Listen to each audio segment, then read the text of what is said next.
for the Shop Report with Barbershop Jay.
What up, sports fans? Welcome to the Shop Report special presentation of none other than the Turnbuckle.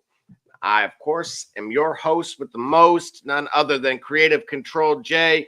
Got a lot of things to say, but before I do, I'm going to introduce my guy to my right, your left, and depending on where you are, could have been a little bit of both, which is why I said it that way.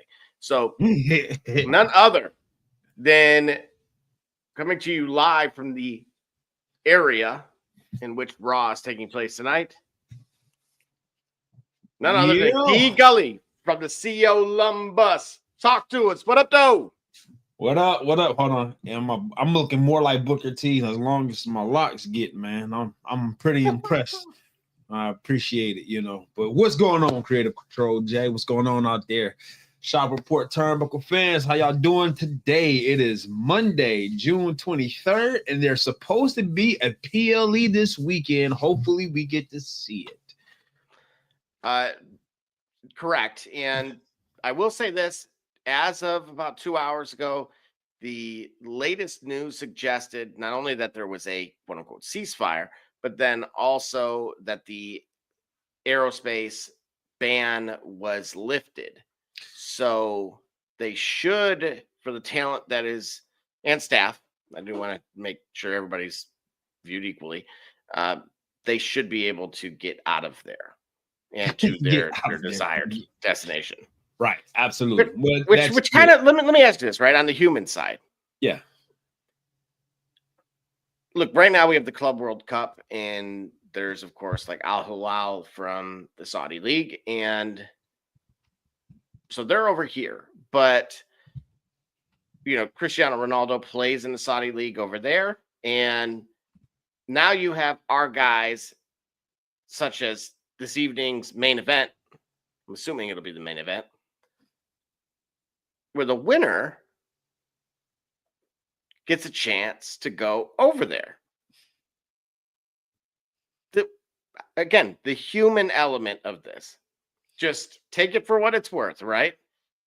Do you want to win today? Right? You're in Columbus, Ohio, and you can stay here stateside. But if you win... Imagine the trajectory of your career, right? Let's shoot on it for a second. Imagine the trajectory of your career leads you to this point where, like you say, if you win today, you're going over there this weekend. Everything you've done in your career, your life choices, have all added up to an opportunity to go into a pretty precarious, let's say precarious. It's not a war zone at all necessarily. It's not, because the conflict isn't actually happening there, but it's as close enough to the heat. It's certainly closer to the heat than Columbus, Ohio. So imagine you position yourself so that way you're right there at the moment. If this is this time last year, you're not thinking, you don't have the same concerns. So do you? Well, hey, look, timing is everything. And your moment is this one. I gotta want to take it. Because I would have, maybe you call it a cynic's belief, that a front-facing, a forward-facing entity such as sports entertainment would have some type of protection, if you will, or there would be some type of precaution on making an example out of the Western culture by poking at one of Western culture's most entertaining interests, right? So, like, why would you go after a company as public as, or an entity such as public as WWE? I mean, anybody could, if you're feeling froggish, you will leap.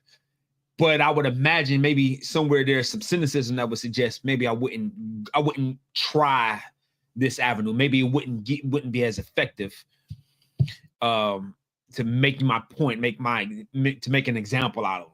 So I would maybe lean into that if I'm somebody who wants to have an opportunity, who's looking for my career to go, who's looking to be a Hall of Famer. And to be a Hall of Famer would mean for me that I need to be in Night of Champions this weekend. I would be bullish on going. We can't control everything anyway. We can't control much anyway. So what kind of guarantee? I mean, I know you're bringing up the career path aspect. Right. But again, look, everybody takes risks every day, right? It doesn't matter if you're a window washer on in a second story building or just dealing with a code brown. Yeah. The fact is, and believe me, depending on who you ask, the latter may be more dangerous than the. Yeah. Right. So, but if you take the corporate aspect out of it, okay, forget that you could end up being the next John Cena. Okay. And join an exclusive list. But you have real people that are likely going to not go with you. Does that bother you at all? That historically they would have, right? We've talked about how the company is changing, that the circus isn't coming to town as much, although it's in town right now. Right. And we're starting to see more and more PLEs going overseas. Yeah. They're going where the money is, literally. Sure. Historically, we've never had a conflict quite like this, where at least the way it's being portrayed. Correct. It's not limited to this one, right? The old way, like the superstars in the past only had to go overseas once or twice a year. Right. Now they're going quarterly.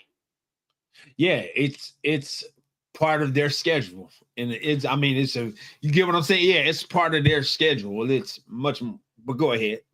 So with that being said, what I'm going to point out here is I have obtained a list from 2005, 2006 that includes the salaries, right? We've done this once upon a time with the 90s, but like that one guy said, we're done with the 80s. So now we're into the 2000s, the new millennium. And what we're seeing here, obviously, there's everybody avert your eyes. It says Chris Benoit. Get over it. Yeah. What sticks out to you? Like, what would you? So one of the things that sticks out to me, right? Eddie Guerrero, grossly underpaid. The Edge, fantastic, right? Look what John Cena's getting here. But there's another individual that it shouldn't. All right, let me do this real quick, right? Yep, go for it. You want to go on the first page? Let me stay there. First of all, let me just say this. You're gonna find me hard, Double J. I know we talked about this just prior to going on the show, but I think what happened was I did not fully process it before I went went. So I have to apologize already because I am a bit I at the risk of us talking about it. I don't like going in people's pockets, man. What I will say is I applaud everybody that got the most money that they could get on this list. I'll put it this way. Nobody on this list is overpaid. I'll say it that way. No, I don't feel that on way either. What I'm asking actually Yeah. is instead, what you're seeing here is a difference in negotiations, right? So, Yeah. sure, your talent like John Cena, who would have been by that point the face of the franchise, the golden goose, as Right. Mark Calloway would say. Yep. It makes sense. Yeah. Now, notice what additional things he had included. Now, he didn't specify hotel accommodations, but I'm sure they would have taken care of that for him. But as you see with somebody like JBL, 5-star hotel, right? So he was very specific about what he wanted. And again, you have to leverage that. But what I'm asking is, how would you, knowing that we've seen some cuts more recently, Right. it'll be very interesting when this data comes out in what we'll call the TKO era. More so to see how many of these add-ons are still allowable. Okay. And more so how those add-ons change. And that's where I was going with. What would you be asking for, knowing that you now are required to go further distances than these guys did? And you're in a time that is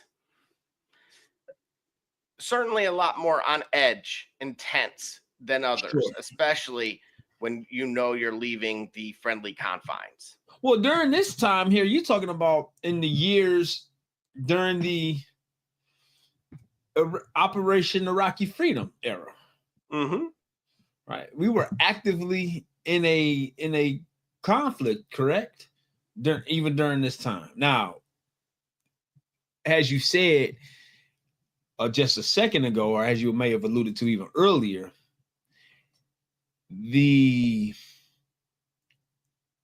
it doesn't seem as, it seems a bit more on edge now than it did even during a wartime back then.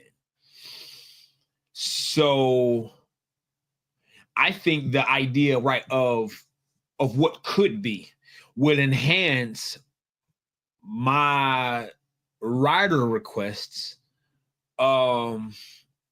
Would enhance my rider requests because we don't know. Like, I guess here in this example, we already knew what the world, what was going on in the world at the time. So you had to factor that in. What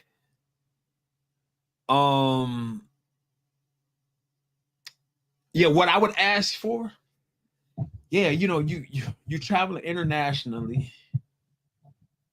I gotta be able to have, I would, on one hand, I would want to have family and friends come with me, but on the other hand, maybe not. I mean, no, that's legit. I mean, I'm laughing, but like, it is I just serious. started. I'm like, my family and friends, because if I'm traveling international, my family, who want to be out there? Well, but you would pay for their ticket, right? You'd fly them out. No. No, this is not my Batman mug. No, that would be. I wouldn't have to have that accommodation. I would hope that they would be more like more willing and less Doc Rivers, if you understand what I'm saying. When it comes to having family come with me, get what I mean? But yeah, the idea that you have to travel that far. See, I've got several thoughts coming to me at one time, so sorry to pause, but to flatten it out, you're gone anyway if you're there domestically. You see what I'm saying? Correct. But how would your needs change abroad? That's what I'm asking.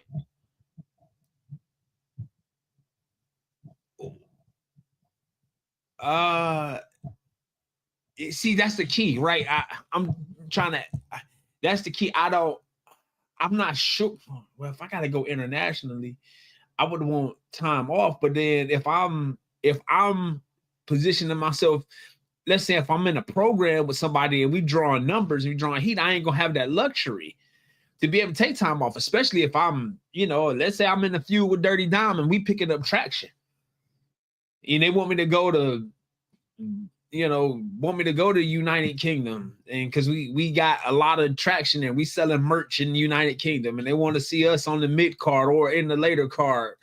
Well, what leverage do I really have, especially if I go internationally and I know I'm drawing out there?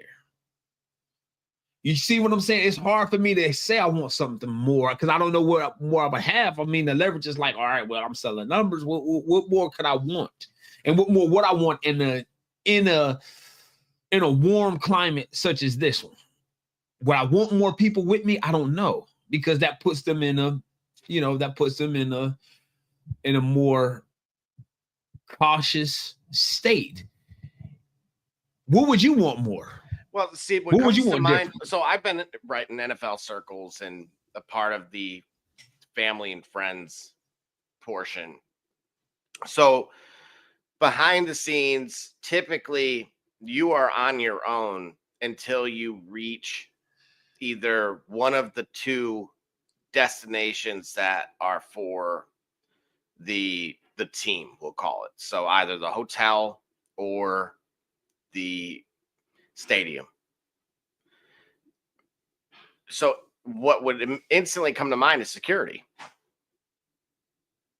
Got you.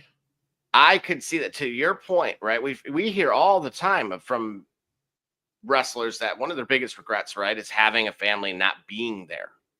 Yeah. So would that change where some of these folks want to come and experience it, almost like we do see with the NFL when they do go overseas for a game or two, and they bring a ton of people out to enjoy the week on top of, preparing for the actual game itself, because it is, somewhere unique.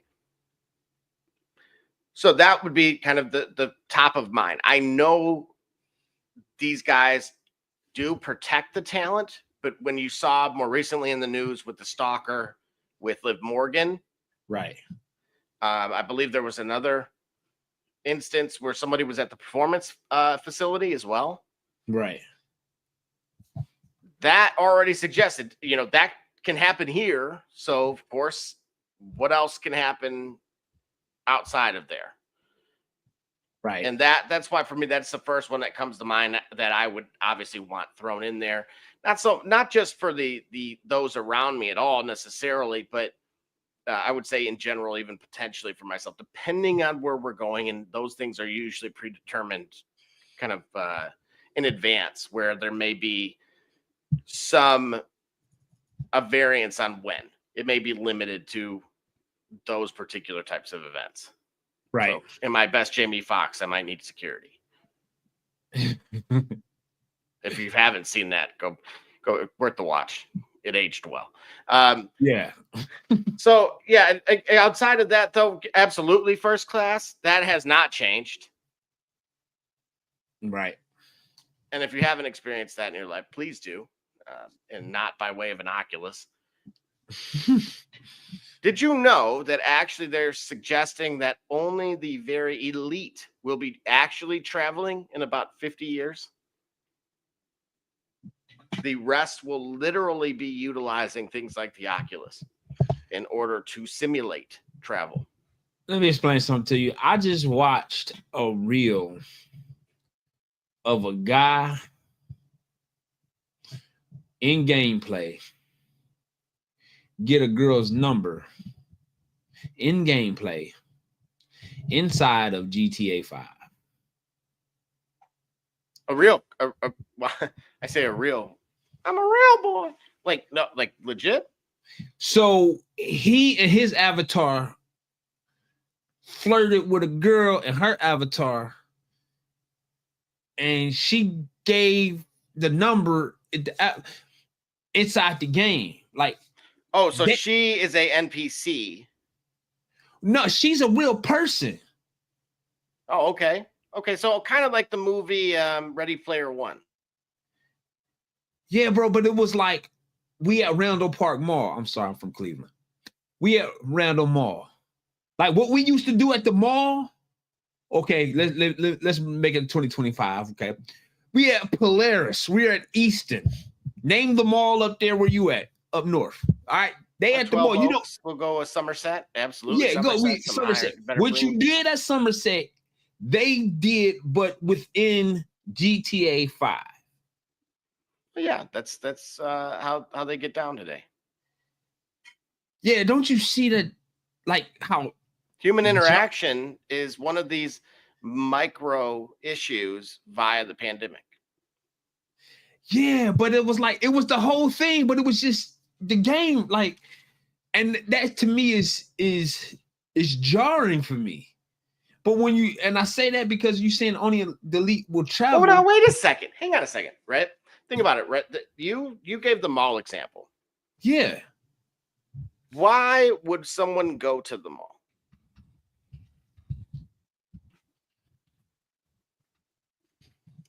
You may have gone up there for. I went up there to buy clothes and talk to.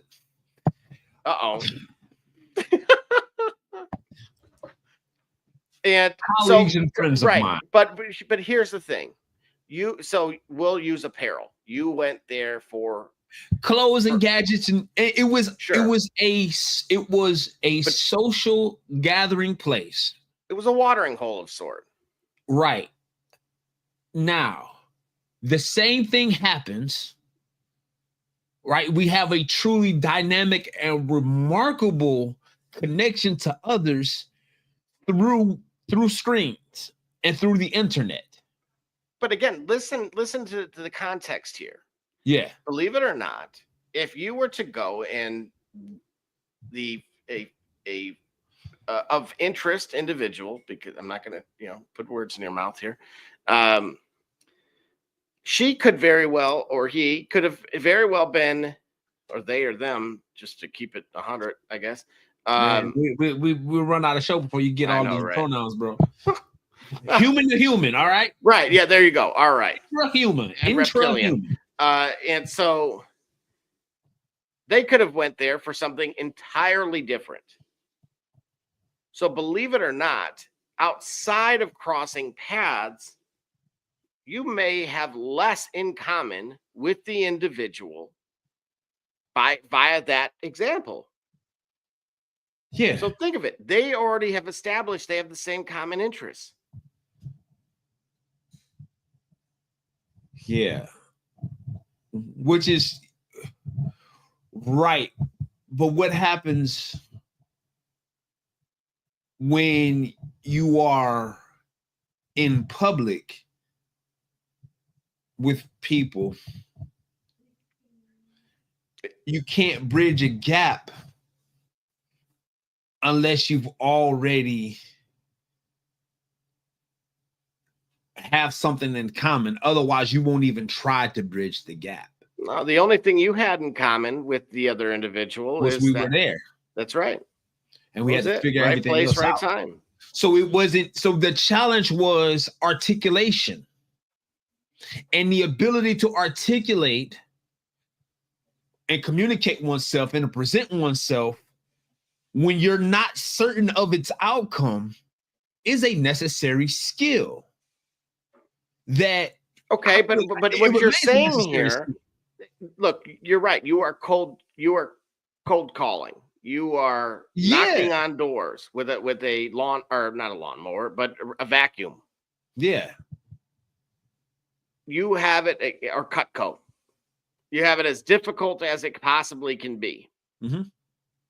Because as you pointed out, there is no other common factor outside of you simply being in the same place at the same time. You have no idea if that individual has any interest whatsoever, and you actually are bothering them. You're interrupting their day. I interrupt this message to tell you that you're Pretty. best. There you go. Well, if I came off like that, sounded like a 1940s newspaper, sounded like J. Jonah Jameson, yeah, then that would be a problem. You're right, though, Jay. So now here we are, right? I'm swagged out in whatever from City Trends on my avatar. We're already riding around in the same area, so you already know far more about me than. And then of course we're beyond the fact we're playing the same game. So we're playing the same game.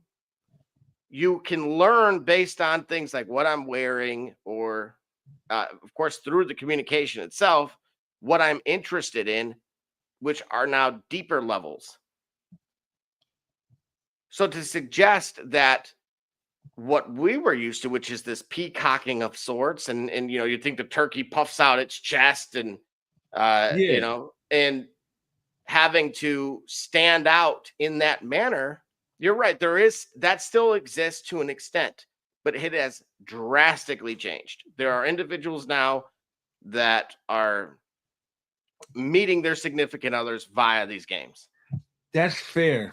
That is fair. The problem is there is not always going to be yes.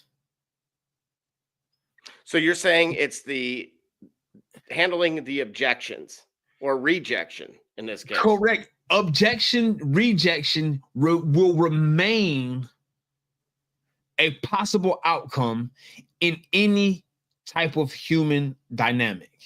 But that could have occurred there. What difference does that make? Excuse me? So let's use those two examples. Yep. If you go and say, again, excuse me. If you ever say that. All right. You know, you're just the most beautiful thing I've ever seen. Yeah. And, and she's like, bruh, yeah. No, wrong decade. Yeah. Yeah. You know, and then you know, yeah, I might need medical attention this time. Right. And then on top of that, you just did it in front of a whole crowd. That's your fault. How do you learn? How do you learn? How do you learn? By a humiliation?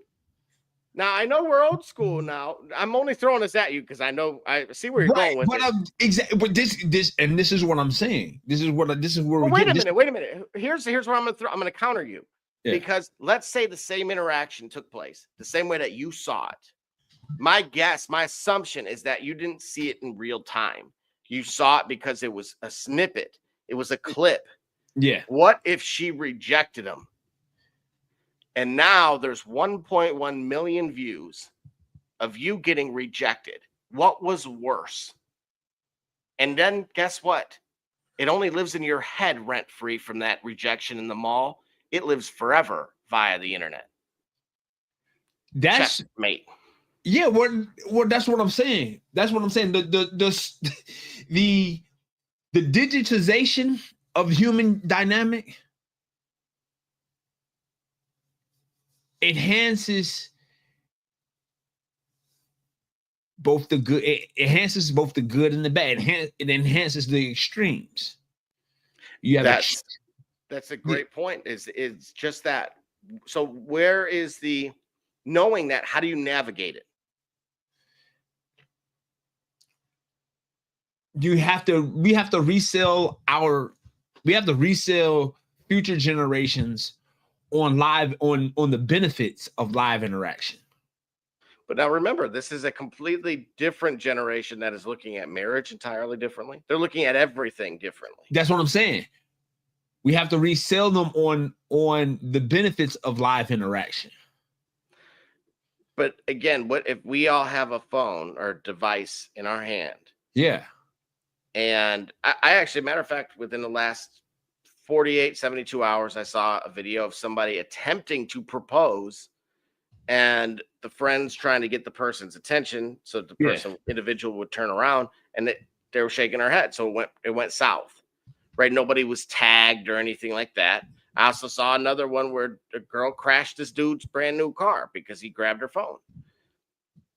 And So now those things are going to live forever, and those are actual human interactions.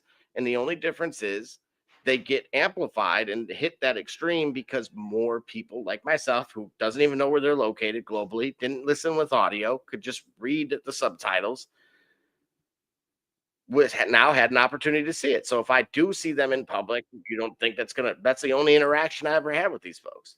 Like, That's oh what man, that's the guy that got burned, or that's the one who didn't want to marry that guy. I think. Like, I don't know if you challenging me with a question because you actually articulating my point. The benefit of live interaction is that the interaction happened between you and necessary parties. You didn't go on Squid Game and try to shoot your shot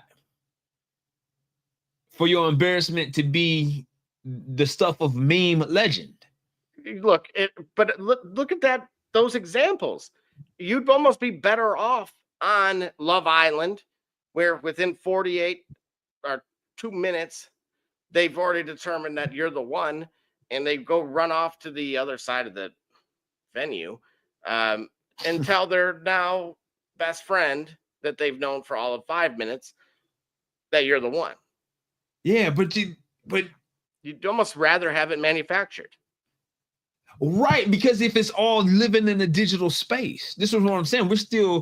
We're still, I think we're hard pressed to understand just how organic we are.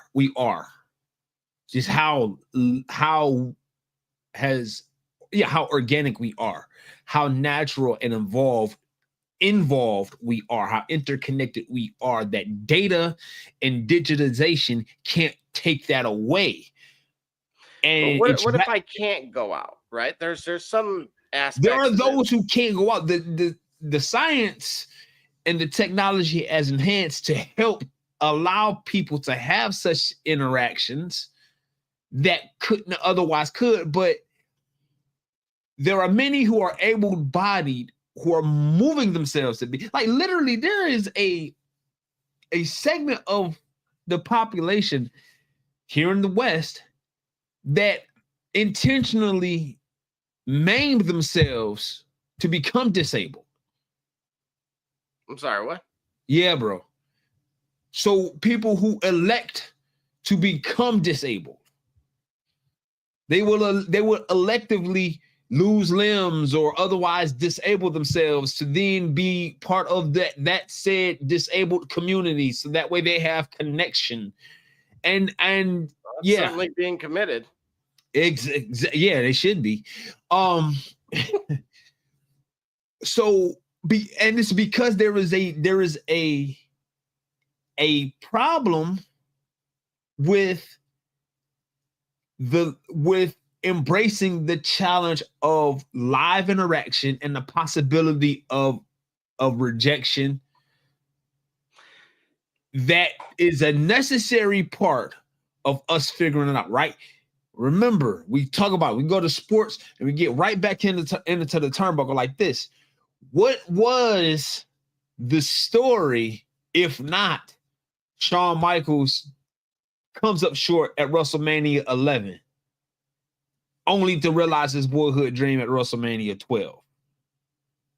So you're saying failure is an integral part of the human experiment. Right, because as terrible as failure is, its possibility remains high, its inevitability remains high. You reduce the possibility of failure in so many dynamics. When you meet it, it's an existential crisis. This is why people crash out when they get rejected and people get assaulted. For having, so you think it's due to lack of experience and inability to handle those. So because of the lack of experience, they cannot handle that exactly. Failure, we'll call it, if we want to call it failure. Exactly. So you foster think of it, you foster an entire existence around everything you see and are exposed to being exactly what what you want, when you want, what you like, when you like it. A commercial break happens and you lose your right? It's what's happens now. And when we recognize that unless we are contributing to these things, we are nothing but cogs in the wheel, that when it's convenient for somebody else to change our program, to have us to reject what it is we want to experience, then we're going to crash out. However, a steady dose of interaction, meeting rejection, objection, so that way you can understand why. That way you can understand how. That way you can become smarter, more skilled, and it doesn't necessarily create your villain arc every time you reject it once. You're much more likely to be able to survive and also thrive in life when you have met rejection. But for those of us, especially in the sports entertainment and sports spectrum, yeah, failure is a part of the process. It is largely one of the biggest attributes to future success. It is critical. Floyd Mayweather lost a match as an amateur, and that amateur loss propelled him to be undefeated for his entire professional career. Wasn't he also robbed as in the Olympics? Yes, as was Roy Jones Jr. But if we were to ask Floyd Mayweather, who I'm sure is on record on both of those, but if we were to ask him what roles those played in him becoming who he was versus who he would have become maybe without him. Right.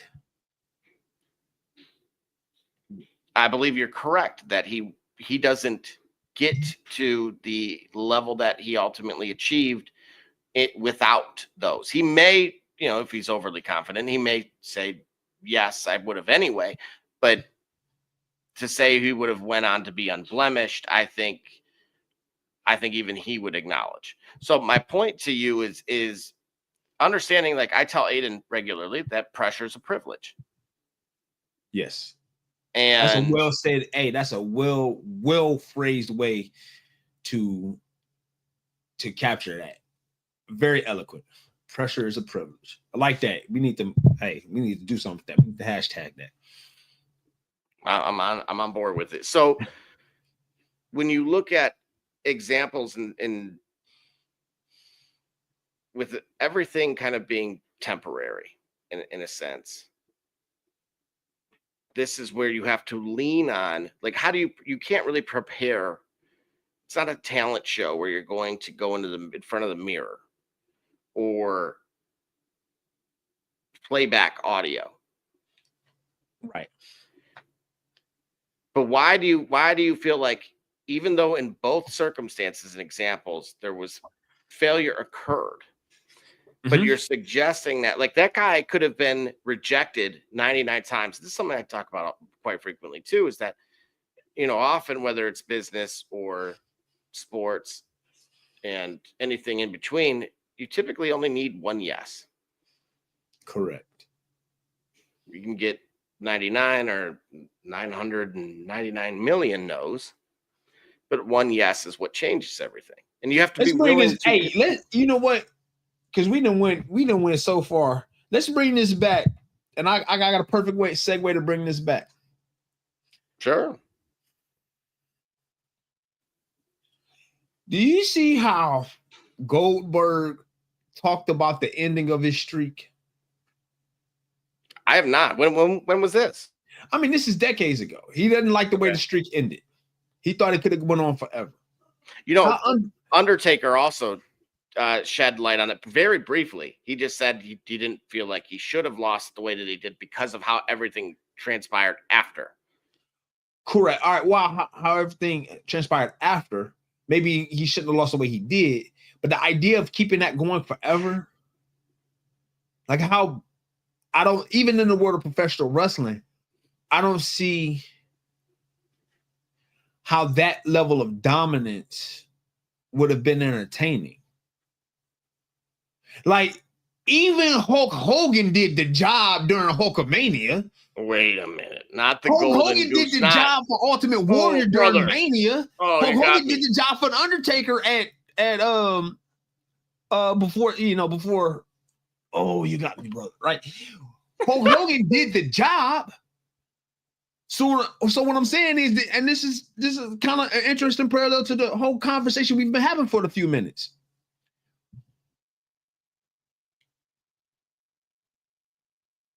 See, spell check is everything, sir. Now wonder y'all be or no wonder. Thank you very much, our esteemed host. No, come on back on camera. No, come on back, Creative Control Jay. Yeah. Let them see our smiling faces here. Let me see our smiling faces. So, no, when it comes to that streak, the idea of him never having lost, being able to see that. First of all, I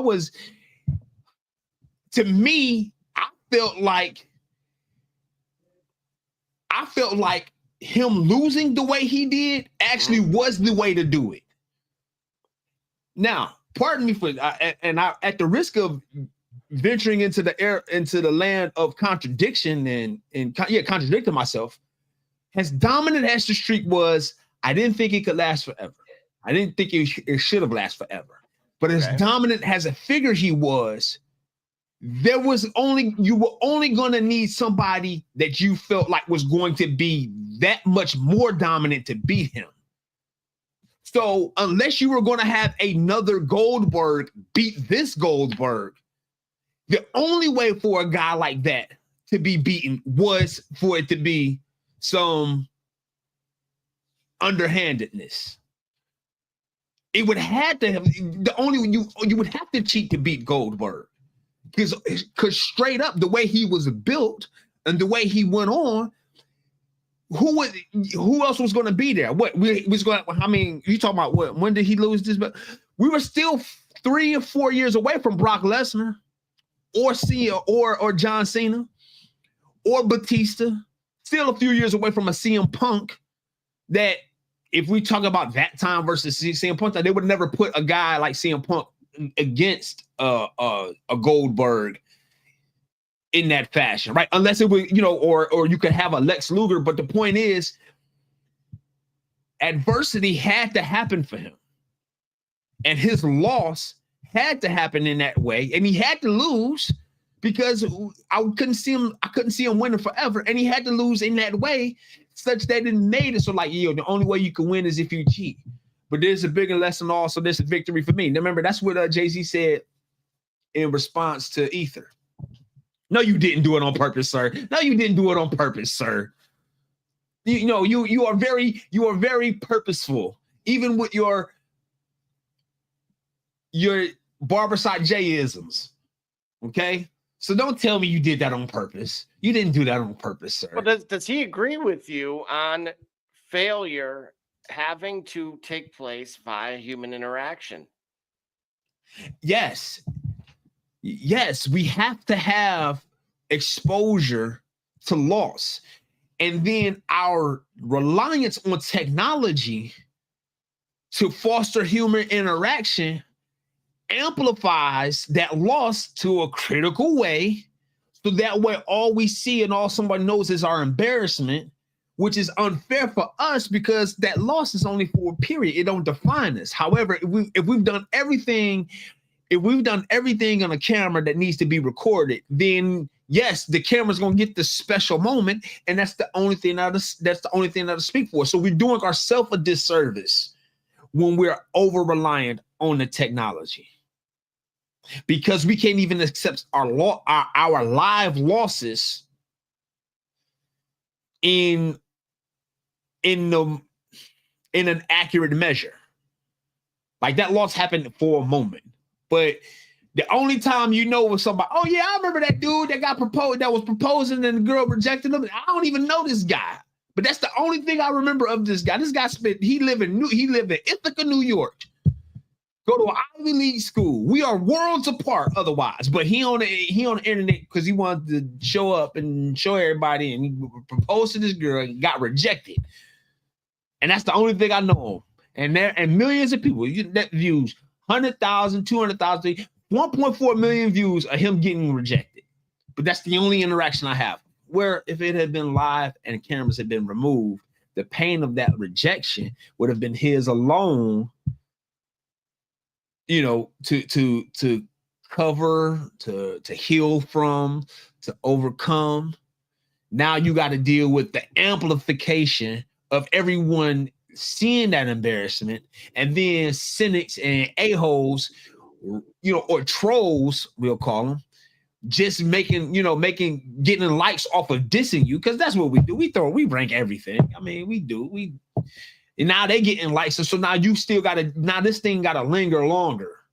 And it doesn't have to, if it was a live interaction without benefit of the camera, the yeses and the nos would have been mitigated in terms of its effect on other people, and you could have dealt with that better. But how does that impact what the run that Taker had and the run that Goldberg had? Because those streaks ended, right? So we're going to reach a stage where a generation's going to have no idea how long the streaks actually went on for because they ended. Let me see. Here's the key. In Undertaker's case, the streak we're talking about is just at WrestleMania. He's done the job at pay-per-views the world over. So he has losses in his career. Let's say if we're shooting on it, and we're talking about the character, the Undertaker has losses in the Undertaker's career by which he has reasons to avenge. Everything didn't go his way. And the Undertaker, he's been on the side of cheating. He's been on the side of not, of being cheated, right? So we have loss to handle, and we have the experience of loss to avenge. In Goldberg's case, he was literally winning every single match to the point where once his dominance was established, the next chapter had to be what happens when he loses. And he had gotten so used to winning that even for him and his character, it seemed like it was hard for him to justify losing. And that's where the disconnect comes. You got so conditioned to everything going your way that you couldn't fathom that there is actually the bigger story of Goldberg losing and coming back from that, being punched and knocked down and losing in that way with the cattle prod and losing the title, that he could have come back and won it again, right? So that's where the metaphor, the soap opera that is professional wrestling and the storytelling of professional wrestling, it helps to show us, because even their personalities, those guys, they have an issue with losing. Or when they have an issue with losing, it has parallels in everyday life. And our point is, in the live space, the human interaction is important for us. The risk of loss, of rejection, of objection is a necessary skill we have to learn to handle and to overcome. And if everything is digital and to our liking, we don't understand that the inevitable is coming. And when it hits us, God help everybody. And it shouldn't be that way. Now that we've been philosophical in the shop report at the Turnbuckle, let's get back to the action, shall we? Absolutely. And with that being said, one submitted from the users on the web, so not in person. Gully, is TNA better than AEW? TNA is better than AEW. I don't know.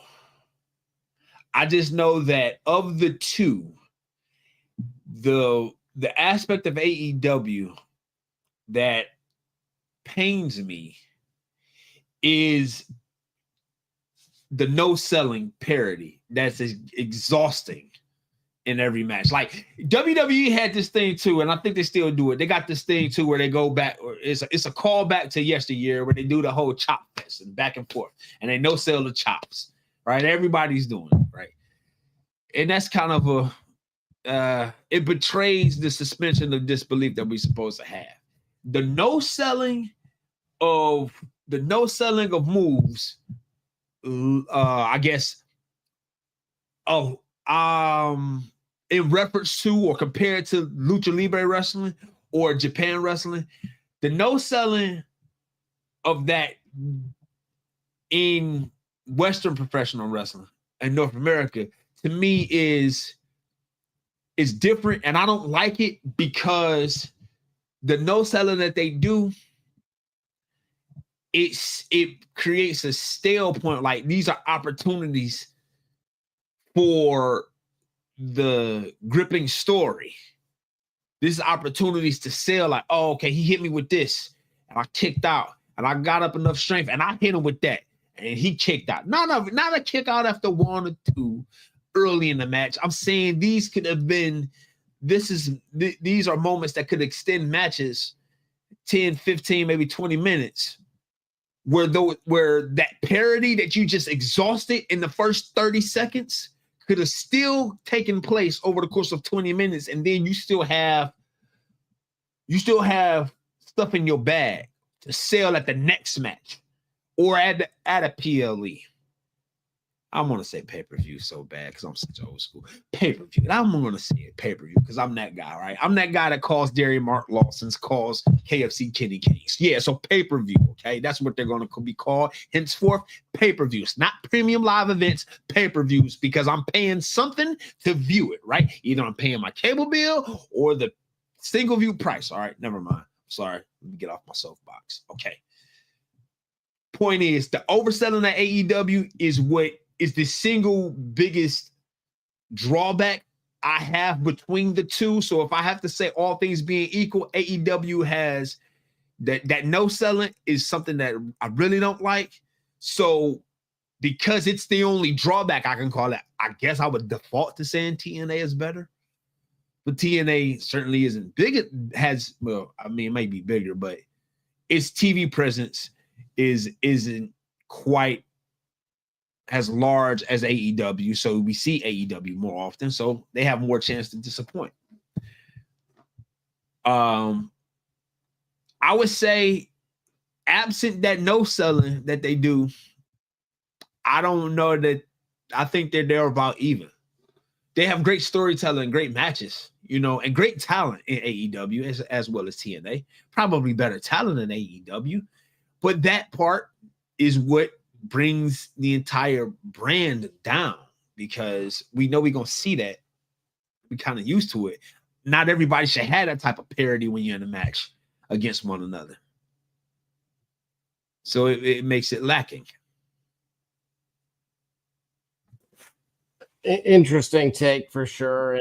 And one we'll definitely be keeping an eye on. I only want to address this portion of it, and I'll leave it at this. Both are taking different approaches to this, to their own products, and that's what's making them each good in their own respect. Again, my status and stance on AEW still very much a work in progress, but I do believe, yes, as a business consultant, I think there's a lot of opportunity there. Say we like your product, Mr. Khan. All right, call us. Call. Yeah. Or Gully will go face to face. I'll go face to face with anybody. I'm ready. Speaking of ready, the Yeet Man has just came out for tonight's main event. And of course, going to dive into our next segment, which is none other than tonight's Raw and the implications that it's going to have on his pay-per-view, as he called it. So stay tuned, and we will return right after this short message. Cleaning the cracks on your pavement surfaces can take hours and be torturous on your body. Until now. Buy Cracky Weed Removal Tool was designed specifically to clean pavement cracks in a fraction of the time, all while standing up. Buy Cracky's patented design incorporates a two-sided steel blade and is encased by a durable fiberglass shell. Simply use the large end to clean big gaps, then rotate and use the small tip for narrow gaps. Made in the USA, Buy Cracky eliminates weeds to the root and is environmentally friendly. Buy Cracky. Save your back while you clean your crack. It's Kate Cunningham, and you watching the Shop Report. I'm Harvey Diallo, and you watching the Shop Report. My name's Chris Murray, and you're watching the Shop Report. Oh, you're Jay Knight, you're watching the Shop Report. It's Braxton Key, you're dropping in on the Shop Report. Barbershop Jay, Quentin Hines, Super Bowl champion. I'm ready. Let's do it. I'm on. Hi, I'm Mars Man. We're at Mercury Stadium, and you're watching the Shock Report. Hey, I'm Billy Butler, and thank you for watching the Shop Report. Hey guys, I'm Les Norman, former Kansas City Royal, and you're watching the Shop Report. Commander Brown, Detroit Rivers Mountain Training, and I'm watching the Shop Report. Hey, this is Doug Flynn of the New York Mets. Well, a few other teams, of course, too. And you're watching the Shop Report. I'm Matt Ramos, and you're watching the Shop Report. How you doing? I'm Rajay Davis, and you're watching the Shop Report. How you doing? This is Nelson Figueroa, former Major League pitcher with a lot of teams. You're about to listen to the Shop Report.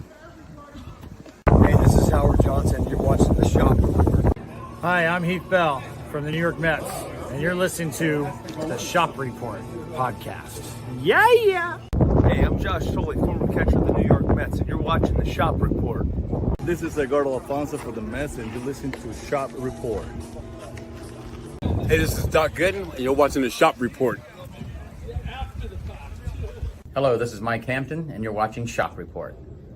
Hey, this is Herman Harvey, former NFL offensive lineman with the Cleveland Browns and the Baltimore Ravens, and you're listening to the Shop Report.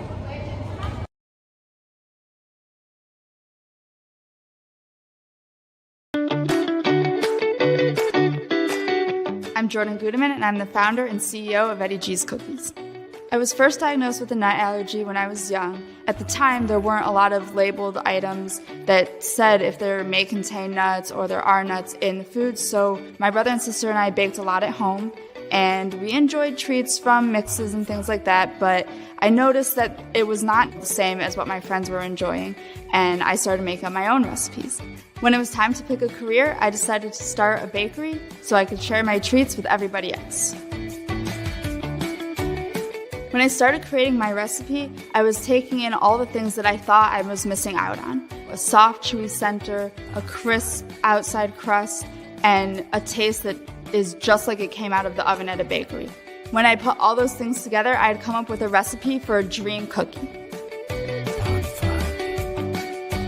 Eddie G's Cookies only uses the finest ingredients. We have all natural flavorings, no preservatives, and every cookie is made in a nut-free environment.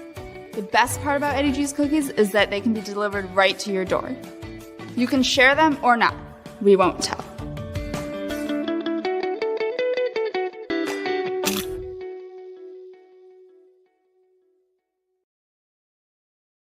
Cleaning the cracks on your pavement surfaces can take hours and be torturous on your body. Until now. Buy Cracky Weed Removal Tool was designed specifically to clean pavement cracks in a fraction of the time, all while standing up. Buy Cracky's patented design incorporates a two-sided steel blade and is encased by a durable fiberglass shell. Simply use the large end to clean big gaps, then rotate and use the small tip for narrow gaps. Made in the USA, Buy Cracky eliminates weeds to the root and is environmentally friendly. Buy Cracky. Save your back while you clean your crack.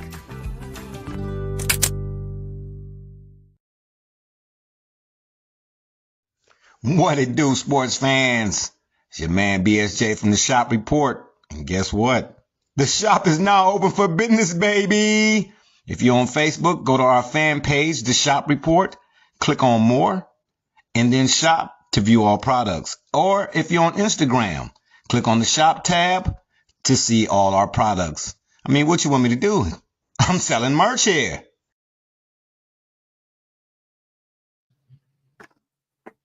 All right, just like that, we are back. And certainly want to dive into this evening's program. And it began with a little bit of news. And that news, D. Gully, was none other than a fan of you, rather, and you of they. Michael Cole and Corey Graves announced that LA Knight is out of action indefinitely with a bruised sternum due to the attack by both Bron Breakker and, of course, Big Bronson Reed on last week's SmackDown.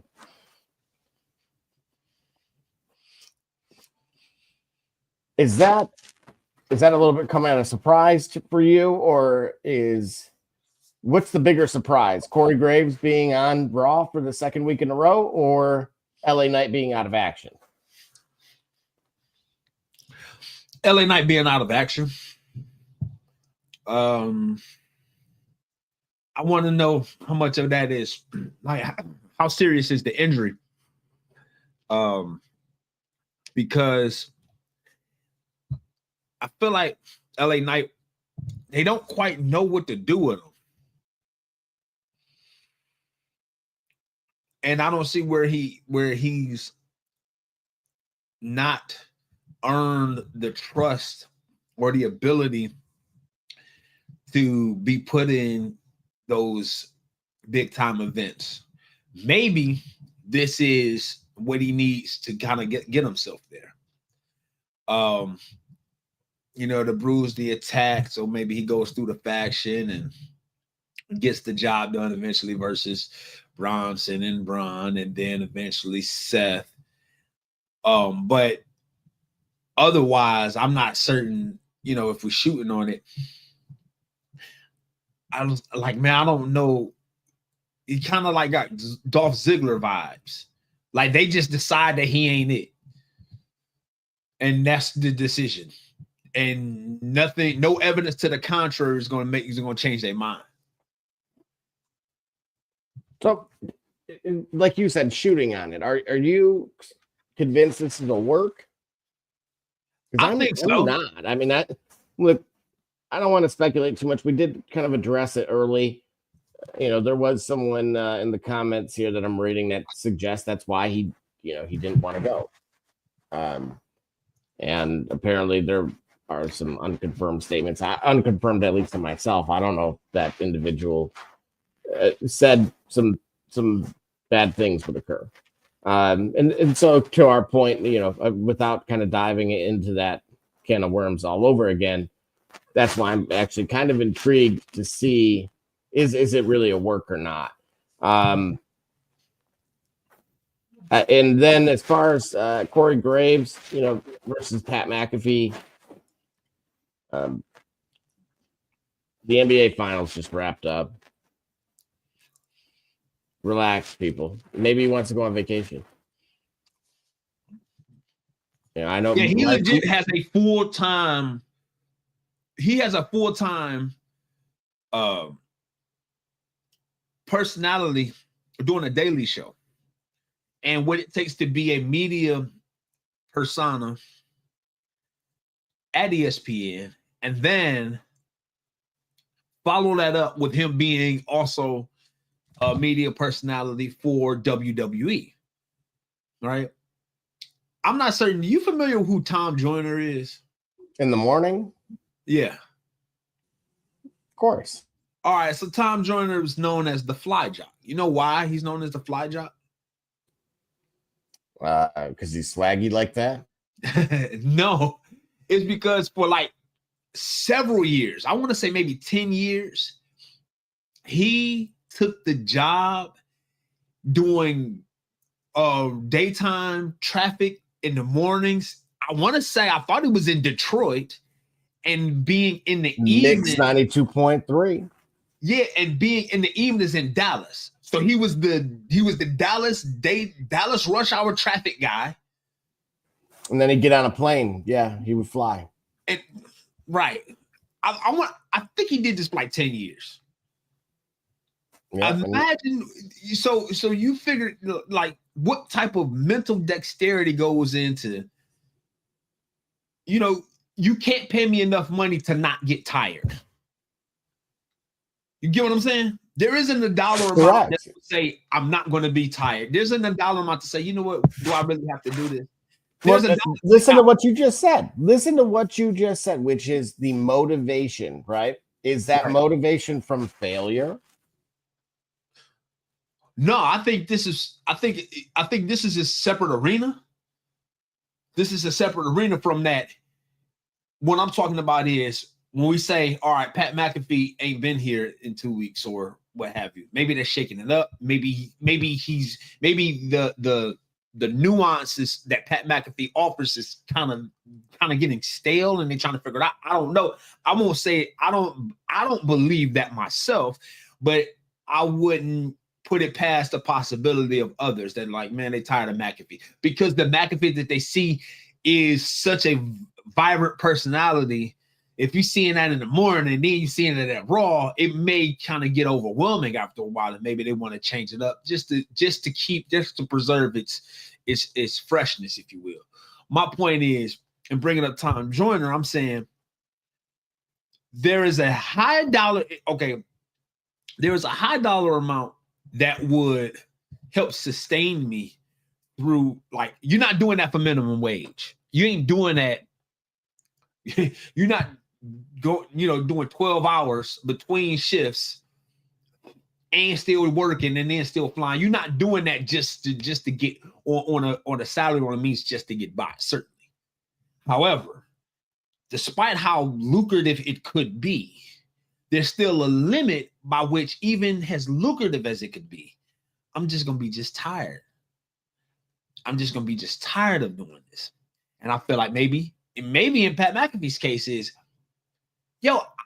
I'm Pat McAfee. I'm a retired NFL pro who built an entire brand around my personality that I'm giving 5 days a week, Monday through Friday, for several hours a day, being a public face, right? So I've got to provide content, create a show, provide content, provide a persona, provide dialogue for that entire brand, for that company, and still be a public figure. I still got to have a private life. And then Monday and Friday, or Mondays and PLE days, I'm going to provide that extra, like a public position. I'm going to take a public position to be a persona, a media personality inside of sports entertainment for extra 2 hours late in the evening, right? Remember, we talk about it's 10:17. Most guys, if I understand correctly, a show that starts at 6 or 7 in the morning is a show that starts its workday at 3 to 4 in the morning. I don't put them past them to be a little bit overwhelmed and exhausted and say, hey, man, I need a break. We're allowed to do that. Certainly, if NBA players can do it, they don't want to play back-to-back days or whatever else, and they're making far more money than a Pat McAfee is, then why wouldn't Pat McAfee be able to say, hey, listen, let me get back here. Let me get myself together. By the way, Pat McAfee had a pretty good match at versus Gunther. If I don't say so myself. So if we're not seeing him here, hey, he might need a break, because he's doing more than just being a Raw commentary, being a talking head for Raw. He's being a talking head for. I don't know if that term is derogatory. If it is, we're talking heads, so I don't give a sorry. But it is what it is, right? We're blessed to be able to do this because people are interested in hearing what people say about things that they watch. Okay. Done with that sidebar. But if he's tired, then let him be tired. He good. He deserves it. He's delivering whatever he gets on. He's not mailing it in either capacity that I could tell. So he all right.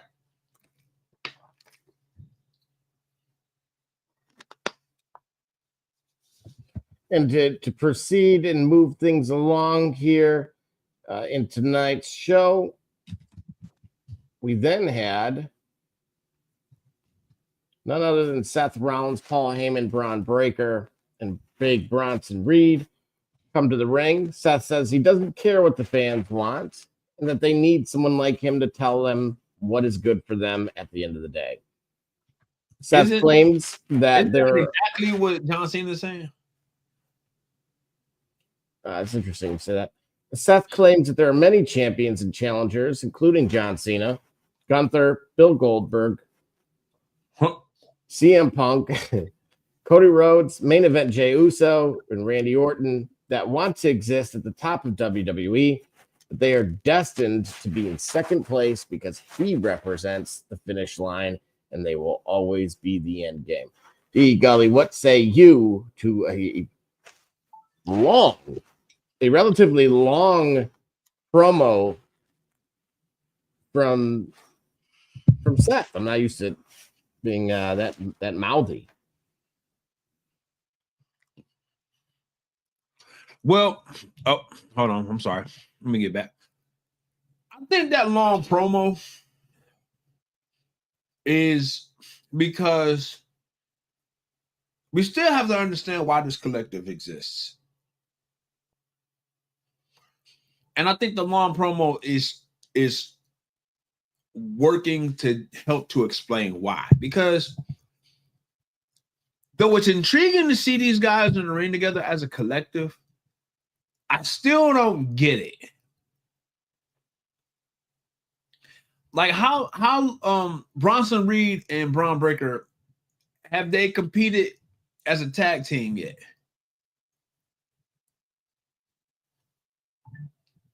Have they competed for championships as a tag? So you had a former Intercontinental Champion in Braun Breaker without a title.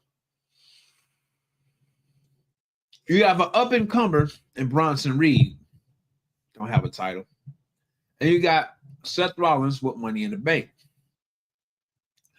While these guys needed help, perhaps, I still don't get the end game of it. And I go back to, there was this one promo, not a promo, it was a dialogue like on an episode of Raw several weeks back where Paul Heyman tried to help Braun see the bigger picture. I think they've since left that alone, but that was an intriguing avenue because I still don't get it yet with this collective. I don't get it. Do you? Do you have an understanding of it and what it could be and where it is? Yeah, I mean, obviously we know Paul Heyman as the mastermind, right? The strategist. His role is I would argue is pretty concrete, right? I don't think there's a whole lot of variance there on what he's capable of doing, given his history with building dominant factions, if we want to call this group that. Right. The visionary veteran is what I'm going to give Rollins. Okay. So he's either, I don't view him as a reluctant co-leader, but instead more so the ace who kind of keeps the group in the main event picture. Who you view Seth Rollins as that? Yes. Similar to when we had maybe Legacy, where Ted DiBiase was somewhat of a or Cody would have been more the in-training individual like Braun Breaker. Gotcha. And we've seen this with Evolution also. Right? Where somebody like Dave Bautista was capable, right? And certainly Braun Breaker, you could say, is the destroyer in training. Yeah.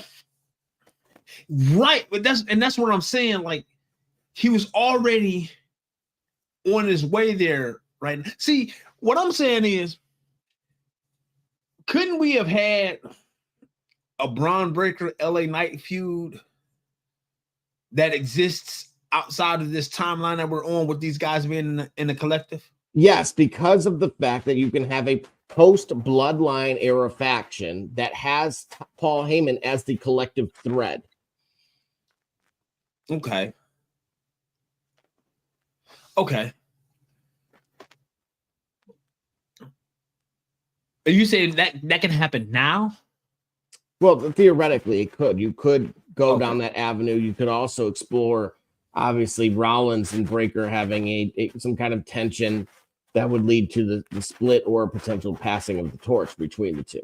But I really don't see that. You know, Bronson Reed going rogue. We've seen that before. He gave me vibes when it was, about a year ago with the Sami Zayn thing, where he was kind of the third wheel. And I was, gave me that Bret Hart. What am I doing out here? Yeah, what am I doing out here? Right. Yeah, Bret Hart, man. I swear. But more importantly, again, if you wanted to steer Rollins in a different direction after a world title run and keep him involved, and then it would also kind of refresh or remind, depending on what they do with it, about Reed's character. And that's what I need to see more, believe it or not, is I think there are limitations to Big Bronson Reed. And I don't think that's necessarily fair coming from, but I'm just going off of what I've seen. And that's the angle that I'm shooting on right now, is that I just haven't seen the growth from him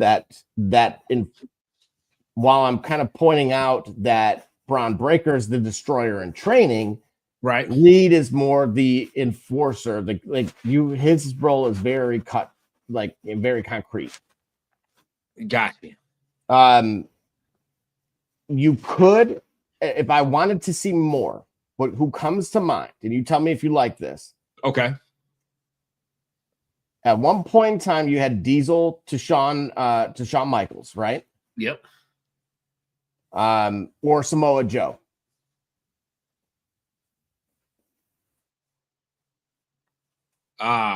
Okay. So again, that's kind of the idea that came to mind for me. But as far as the theme of the group is Survivor Series versus the new bloodline. Potentially. And that's the thing, right? It's dominance, but it's also evolution. You look, there's a lot of angles you could go with this. Yeah, and pardon me. Let me interrupt by saying bravo Solo Sikoa. Because I was not a fan. I was not a fan at all. ATALL was not a fan. Oh no, you hated him. Oh gosh, I hated it. I absolutely hated it. But given time to shine, look where he is. That finisher got to go still. He's still doing that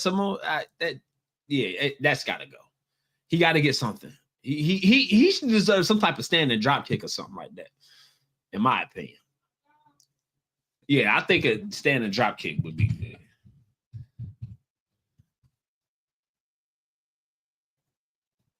Yeah, for me, interestingly enough, I agree with you. I do think that part of it can be a work in progress in the future.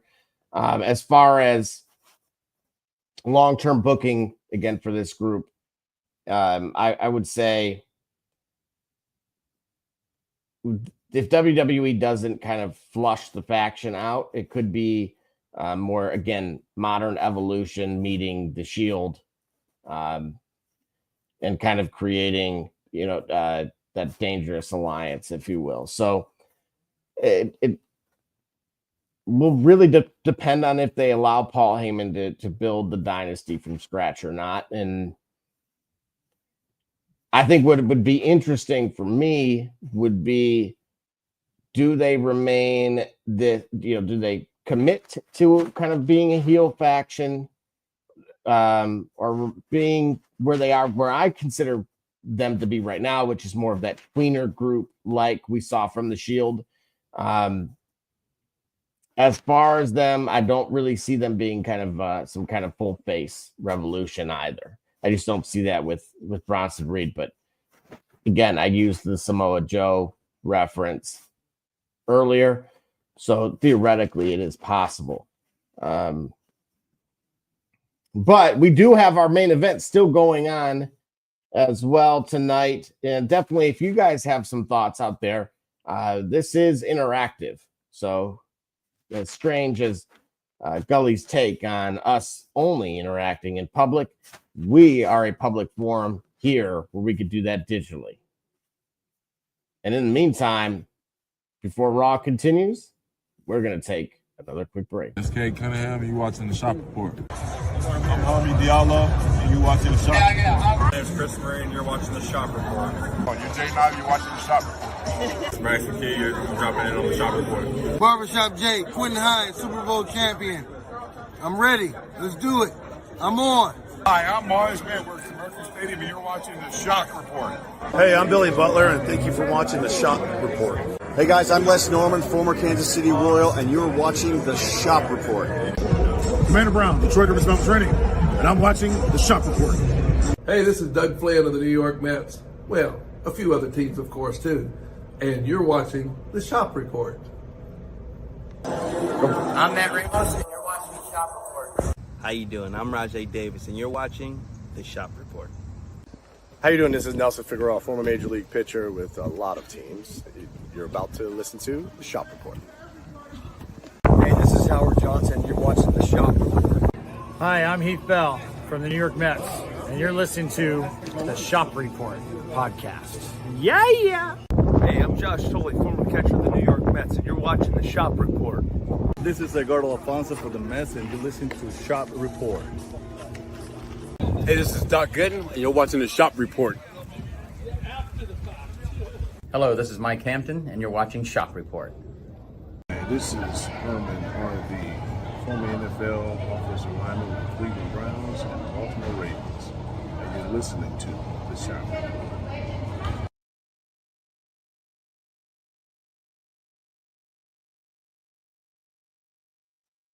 All right, and just like that, we are back, and we do have to keep Raw rolling here. I'm going to welcome Gully back in, but we had none other than Braun Breaker beating Victorious over Penta. And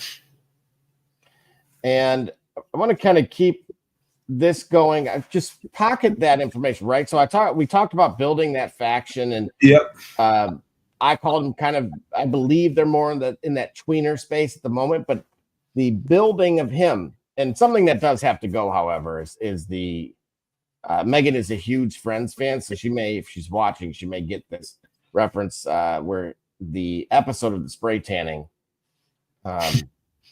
because my gosh, dude. That's his thing, man. All right.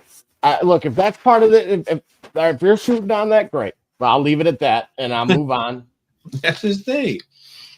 Speaking of moving on, and someone that may or may not be moving on, so we have, of course, Adam Pearce telling AJ Styles that his match against Dirty Dom for the IC title will no longer be taking place at Night of Champions due to Dom nursing an injury.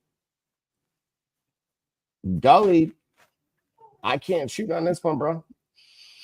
Well, I think this is a politically correct way.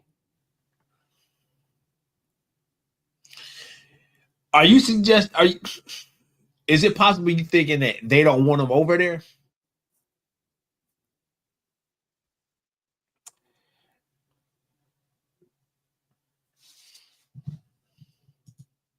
And there it is. All right.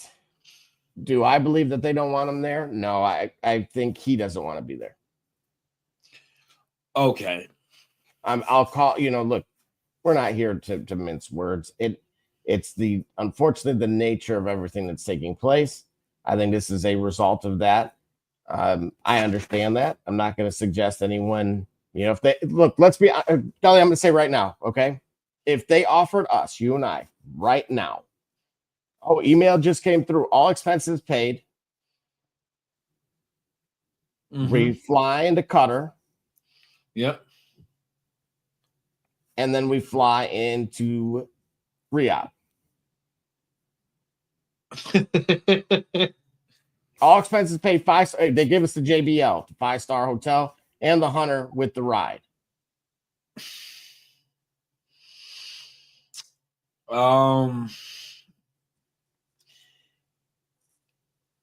Yeah, I'm gonna have to think about that one. Well, what is there to think about? Right, like what I just said, right?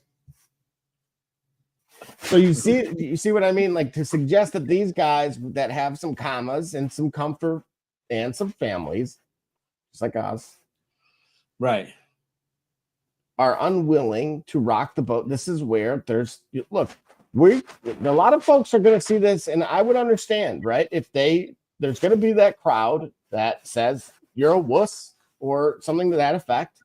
Right. Now he certainly, when he shows up again post pay-per-view.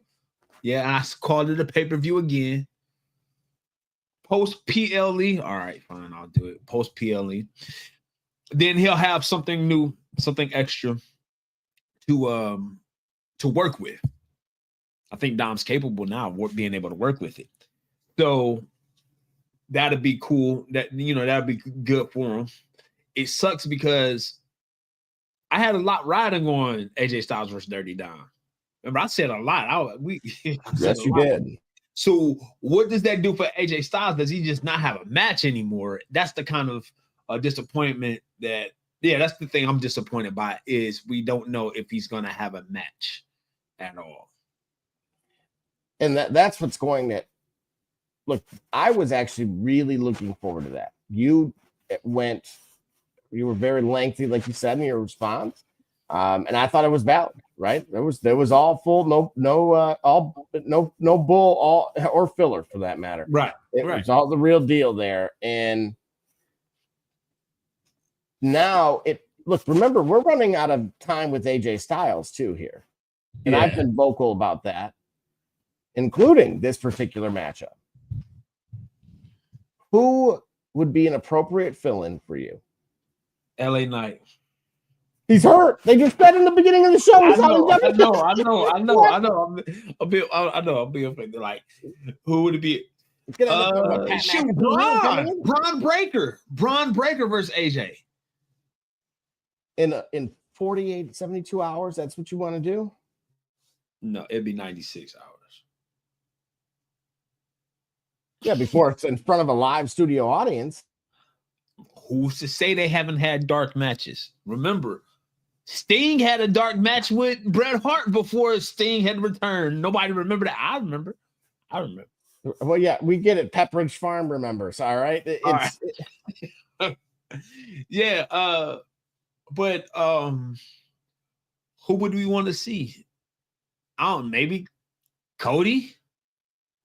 But Cody's gonna be a little bit busy this weekend. So that's right. Yeah, so we'll get to that. Yeah, well, but at least we know he'll be there or subject to be there.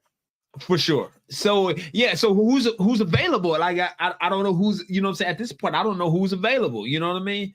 Like, you asked me who I would want to see. I think in that capacity, I would want to see like Braun Breaker. I want to see AJ Styles, if he's at his sunset and he's doing great work still, have him face. You know what? Here's another one. I don't know how this will work, but I think AJ Styles can do it. Put him against Drew McIntyre. No. We need this to be a one-off, right? AJ Styles versus Penta. And I thought we already seen that on Raw.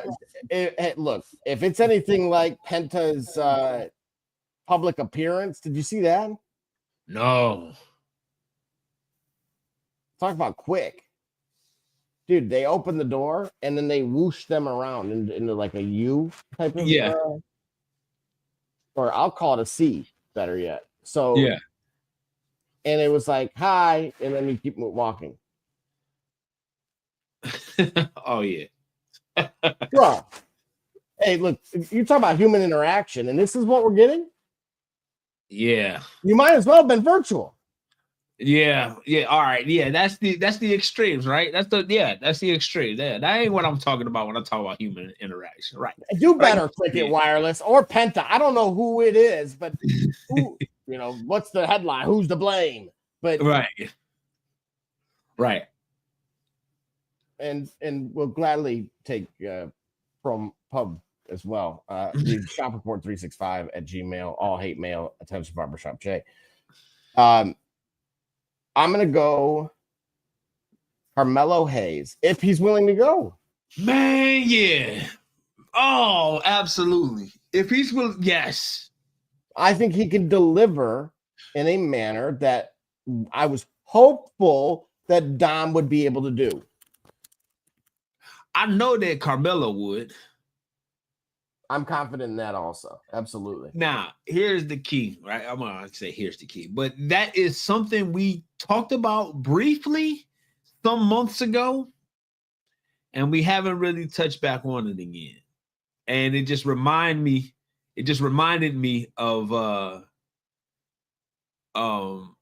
fact that it just reinforced the overall sentiment, the MVP and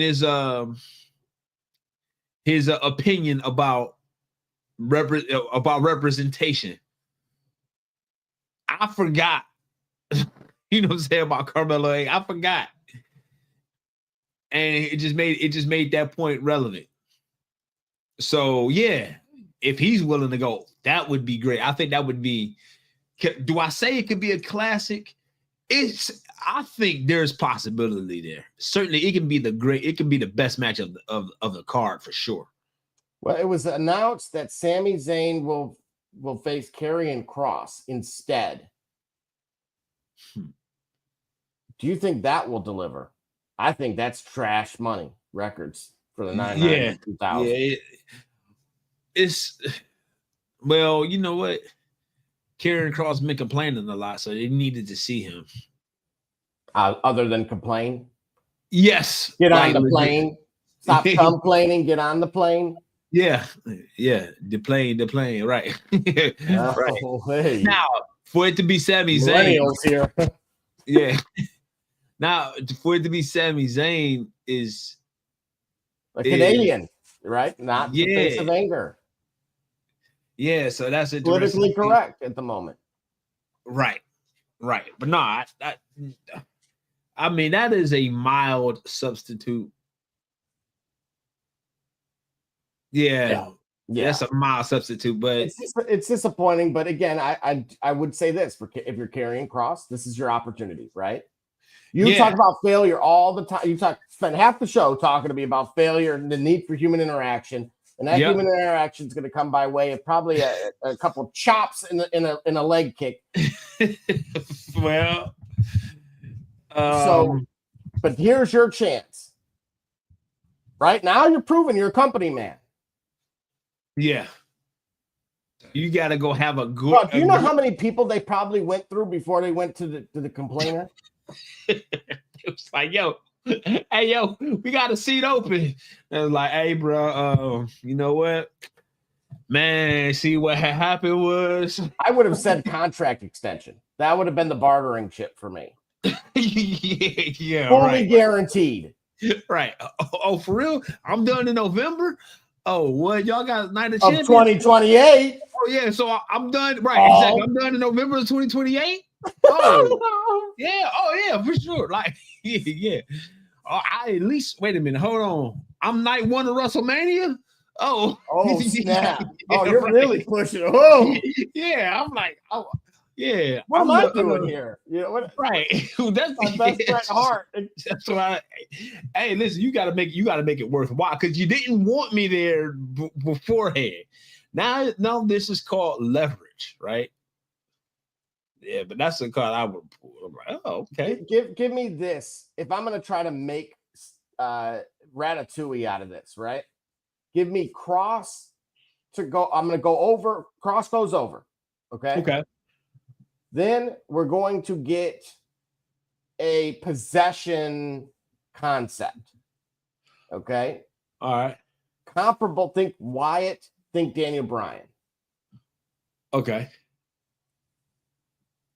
Can you shoot on that? Do you like that idea? Like the idea. What now?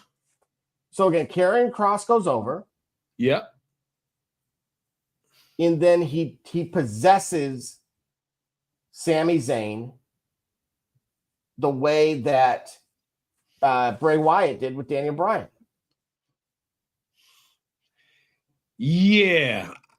Almost exactly as you stated. You got to do something. You got to do something inventive with Karrion Kross at this point. All right. Well, And that, yeah, I would like that.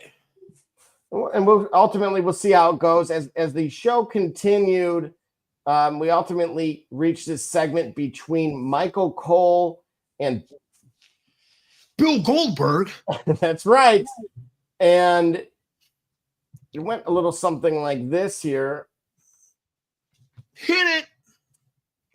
He declared, that being Bill Goldberg, that he will beat the bleep, literal expletive, out of Gunther at Saturday night's main event and make him pay for what he did to the Goldberg family.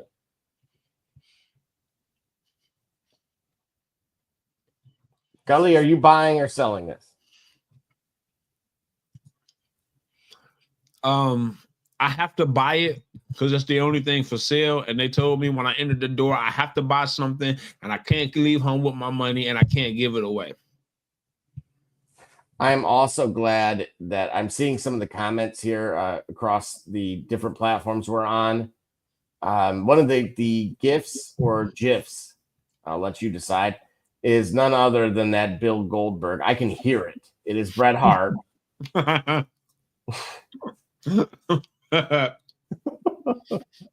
Bill Goldberg. So thank you to Marshall Bradford for that. It was absolutely welcomed. Keeping the show rolling, something that was otherwise unexpected. Jade Cargill returned to the ring. She was victorious over Roxanne Perez. Yes, Jade. How you doing? Well, we got a chance to see that too. Oh, really? Yeah. Yes. Before, I don't know. I'm sure it's out there. We're on live TV. I'm not getting myself in trouble. I will just say, if you look, you probably shall find. But this will lead to is Asuka versus Jade in the finals of the Queen in the Ring.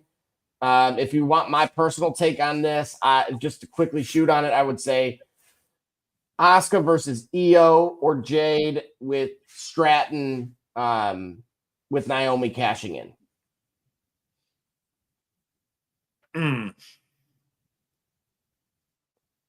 So I think ultimately Naomi cashes in. It'll be interesting though.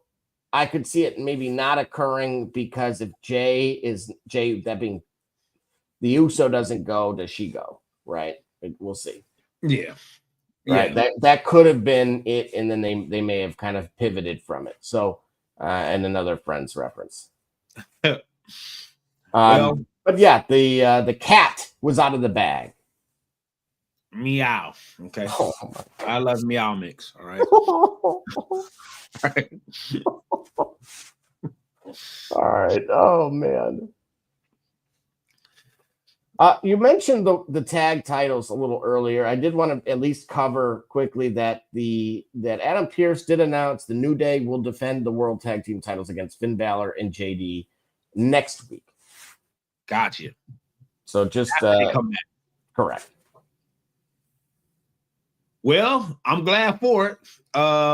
Heel New Day, I dig it. It's like he's singing a song.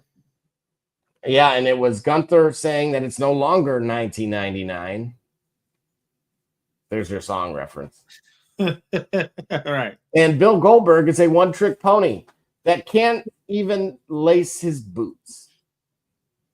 Gunther says he will give an apology in advance to Goldberg's wife and son for what he does to Bill at Saturday night's main event, and vows to embarrass Goldberg once again and end his legacy once and for all. All right, you heard both parties now. You said you had to earlier. Does this change anything for you? Nope. He's talking exactly the way you should when you feel like you got the advantage. Goldberg is not coming. Goldberg has been far too. He's been inactive for too long for him to come back and do the job. He's coming back. He's gonna win it. How long he sustains his winning it, I don't know. But the logic behind him coming back to do the job just doesn't compute for me. And that's I'm shooting on it. As a work, if I'm buying into it, then yeah, I believe Gunther's gonna take care of business if it's a work. But no, I'm shooting on it. Goldberg's winning. Goldberg has to win. It only makes sense for Goldberg to win because they like Goldberg more than they like Sting. So I can't believe you said that. I'm gonna end the show. Tell me they didn't. Why did Triple H have to get put over on Sting at WrestleMania?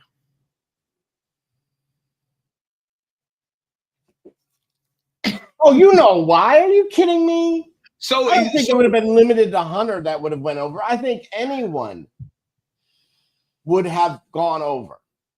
Right. But they like Goldberg. Sting sold merch for them too. He would have sold more had he been able to be healthy for longer. But because of that, it makes sense for me. It's going to be Goldberg. Goldberg is going to have that title.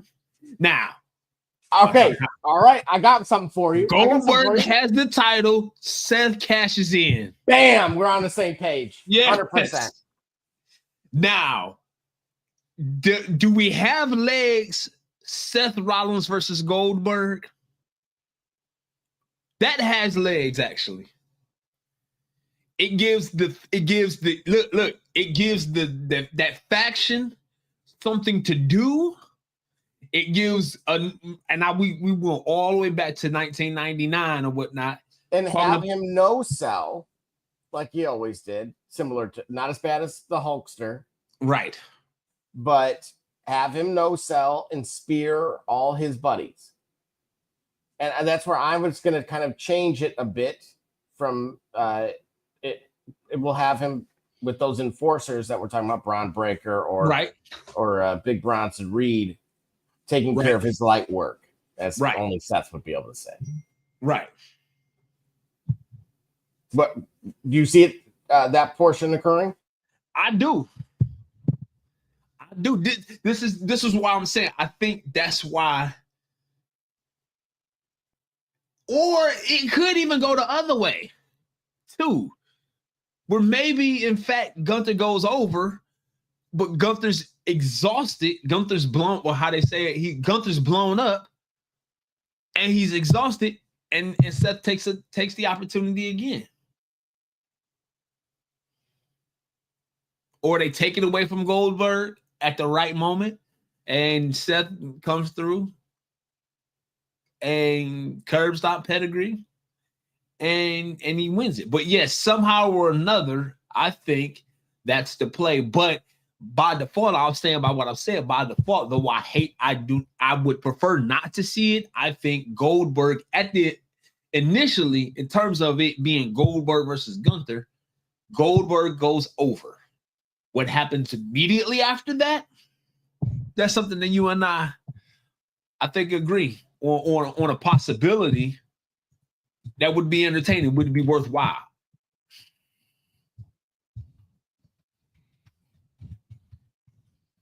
Oh, I like it. I do. Just to again quickly reiterate here, Dom did suggest that his ribs are not 100% and that he misses Liv. There may be just for the sake of being, breaking the fifth wall, as we called it. There may be some more going on behind the scenes, just as a heads up. I'm not going to further speculate on. I'd want the same thing, basically. Right. So We did have quickly Bailey ultimately losing to Becky Lynch by way of DQ. As you see, Lyra did intervene and punched Becky, and I think we are headed towards a triple threat. Do you see it any differently? Nope. See it no differently. I see it no differently. That's all I can say. Yeah, that's all I can say about it. Yeah, I don't see it any differently than that. You know what? Wow. Table. Yep. So Rhea and Raquel got into a brawl. As you see, Roxanne Perez comes out and helps Raquel, and Raquel ultimately slams Rhea through that table to stand tall. However, again, shooting on with Dom in particular, it is somewhat implied that him and Raquel or Roxanne rather have been mingling, we'll call it. Right. And I would expect potentially an unexpected tag team of sorts between potentially Liv and Rhea versus Roxanne and Raquel. Got you. And any additional speculation on your behalf? Hold on, you saying Liv and Rhea in tag team versus? Well, wait a minute. Hold on, Double J. Basically, like again, the scorned of Dom. You know, the enemy of my enemy is my friend. Aside, wrestling in a match with a healthy amount of distrust, only to earn it back during the match. A couple of rejected tags, and then they could take. Yeah. You on? Hey man, Creative Control Jay, you on today, buddy. Taking it a step further, Adam Pearce announced that Rhea versus Raquel will take place in a street fight match for next week. So I think we're one step closer to that. I think what we'll see is again intervening taking place, and naturally Rhea will need some kind of help, and then that's where we'll get some kind of truth serum from a return of Liv Morgan, maybe, and then we'll or we'll see something of that sort. So one more step forward in that, leading to our main event,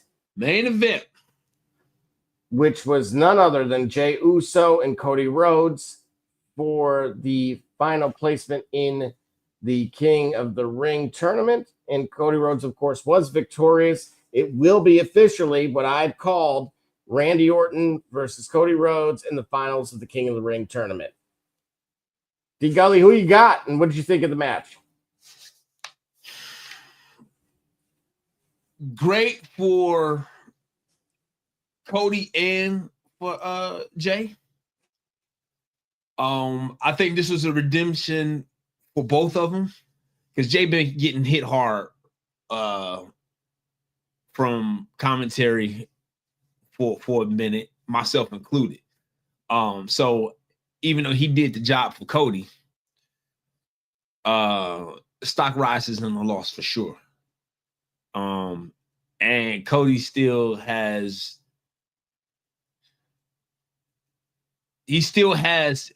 championship aura. And so him being back near and in close proximity to that title, I think is best for business all the way around. So this is a cool match. I like to see where they go from here. Well, I'm going to say this. Look, as critical as I've been at Jey Uso, that was probably his best singles match. So say what you want, but I'll encourage you to go rewatch it. But that was just my initial takeaway, that I thought that was probably the cleanest. And again, we've been critical even in the Discord. Well, you more so than me. I think you were catching some of the stuff that I had already kind of had laid some framework out there in previous shows. So I would say, take a look at it. And then who do you have in this? You bring up the brackets real quick. Oh, it's Cody versus Randy. What? I called it. Oh, Check the tape.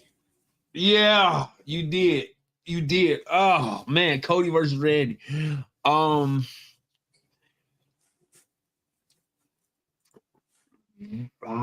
Man. I'm gonna say Cody.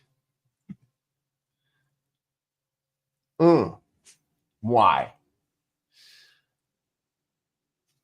Over Randy Orton?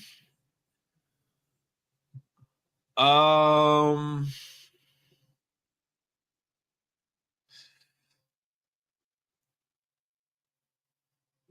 man, I couldn't even tell you why. I would just say,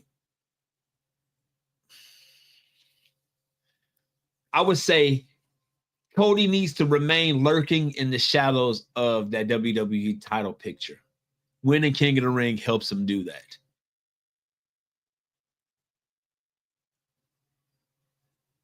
That's about the best I could. That's about the best I could put at it. So that's why I would pick him over Randy Orton. Though it's going to be a great match, we'll be able to see vintage Orton.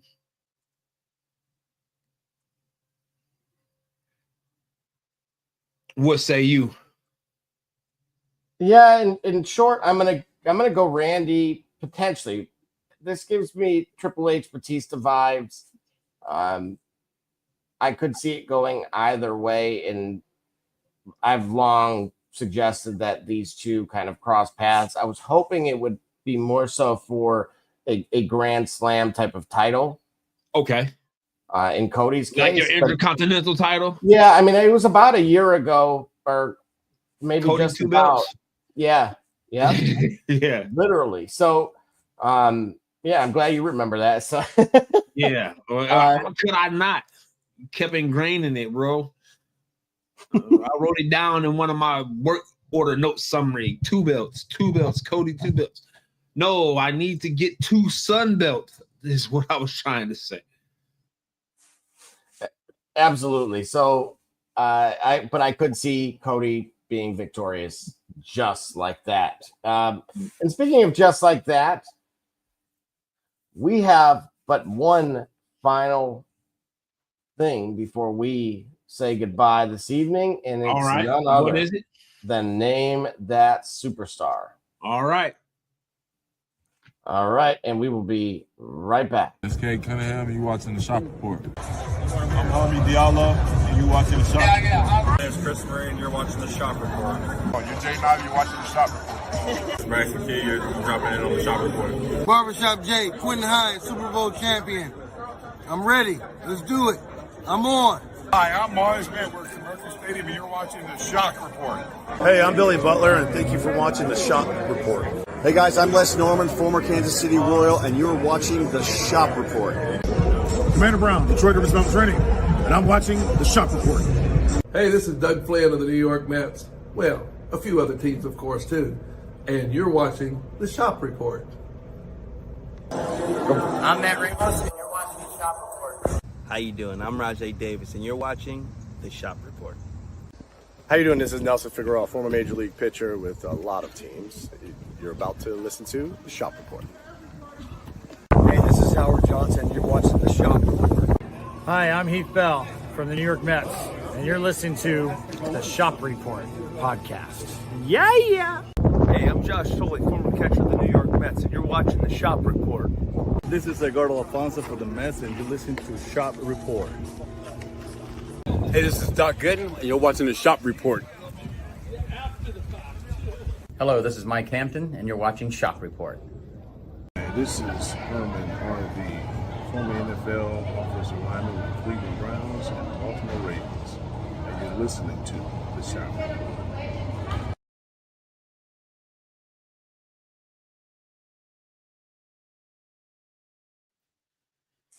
All right, just like that, we are back. And we got a few ready for you here, Geek Gully. And all right, the first of of what we can only do, right? literally, is this superstar, D Gully.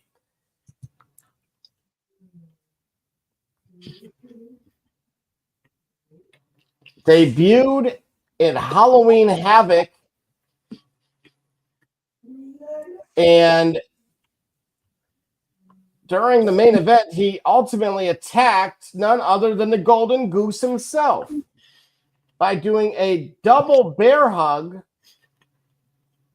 with another big individual known then as the Giant. Tony Schiavone also had made an epic call that, pretty much lives in immortality. And he would also rebrand into other random characters. D Gully, name that superstar. That's not the Wall, is it? It was not the Wall. Dang.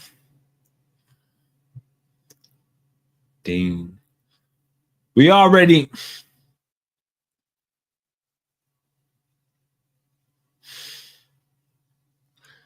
Hugh Morris.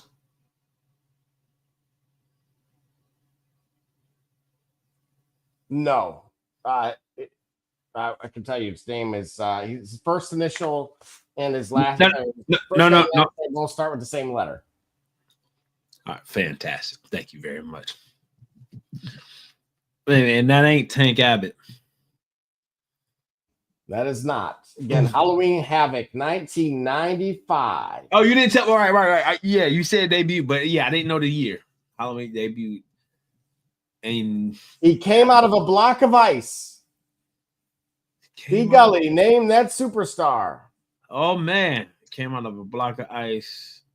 Halloween Havoc 19. But he didn't look like this traditional. I know. Right. Okay. Of course not. I mean, because why it wouldn't be a game if he did.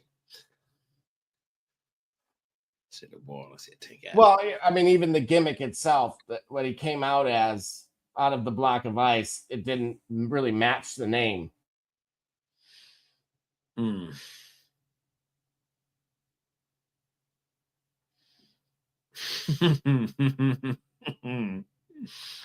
No, when you said it didn't match the name, I'm just thinking about that promo, the infamous 7 promo that Dustin Rhodes gave. Oh, dude.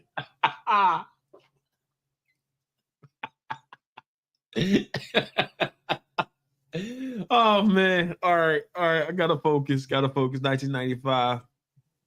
Again, he went against the Golden Goose himself, none other than Hulk Hogan. Yeah, he faced Hulk Hogan. Oh man. And the Giant came. Jeez. Yeah, you gotta have to man, that's this one's gonna hurt because I know it when you say it. Oh yeah, you're absolutely gonna kick yourself for this one. It was none other than the Yeti, Ron Rice. The Yeti. Oh, Tony Schiavone appropriately, I don't know if Yeti was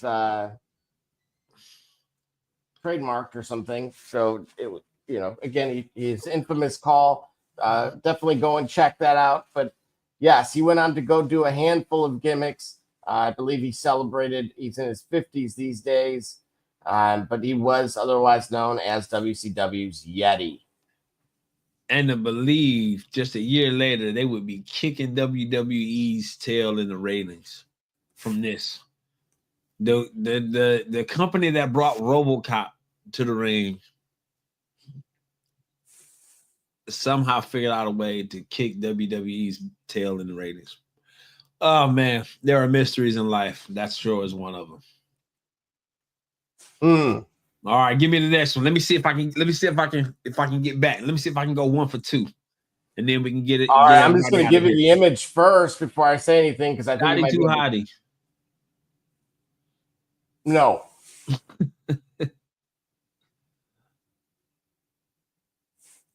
Hold up, wait a minute.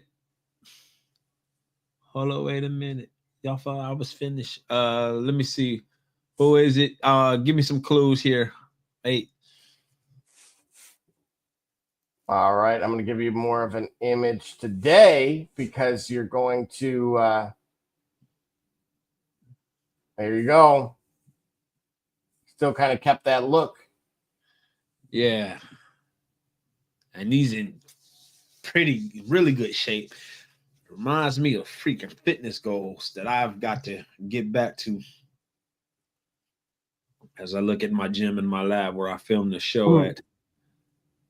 Give me some clues now. Hold on. All right, so this individual joined after ECW, then went to WCW. Okay. He first appeared sitting front row, acting mysterious. This was in the late 90s on Monday Nitro. He was not part of Raven's flock? He would later join Raven's flock. Oh, boy. Wait, you had Raven. He was not named after a corn star. A corn star. I'll save that for another week. Yo, you just wait a minute. It's not Sick Boy, is it? It is not Sick Boy. And if that was a corn star's name, you probably need to seek a higher power. Yeah. Okay, hold on. So he's part of Raven's flock. Raven, Blue Meanie, Steven Richards, Sick Boy. Oh man, hold on.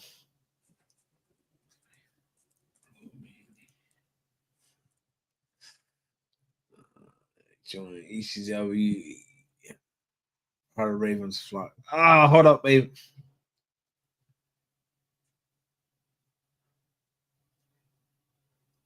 You got another clue? This individual was never officially in a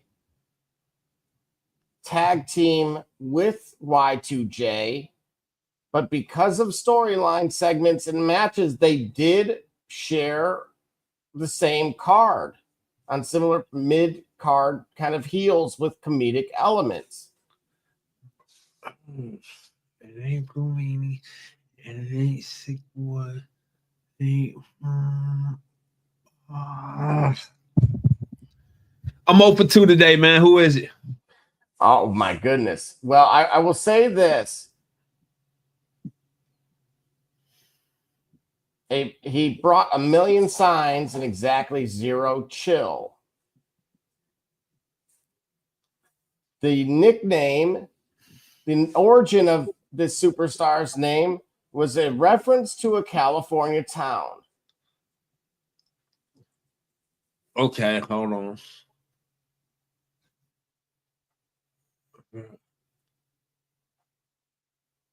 Oh boy.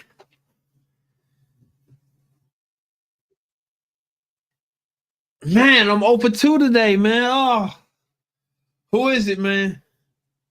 Well, again, he carried handwritten cardboard signs to the ring every week. He was known for standing ringside with Raven's flock, always watching. These are the easy clues. Yeah, bro, I don't got it. He had rainbow-colored hair and looked like a Hot Topic exploded. He later formed a tag team that mocked TV censorship, in particular the Turner executives.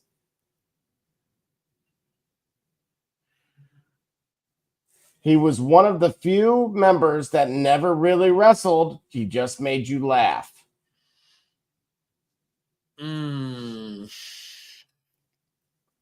He tag teamed with Lenny Lane in a short-lived controversial gimmick, spoofed Billy and Chuck before Billy and Chuck existed.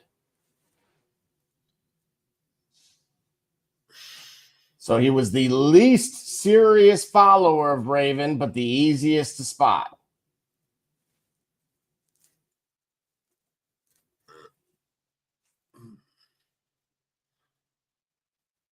Man, who is it, man? Who is it, man?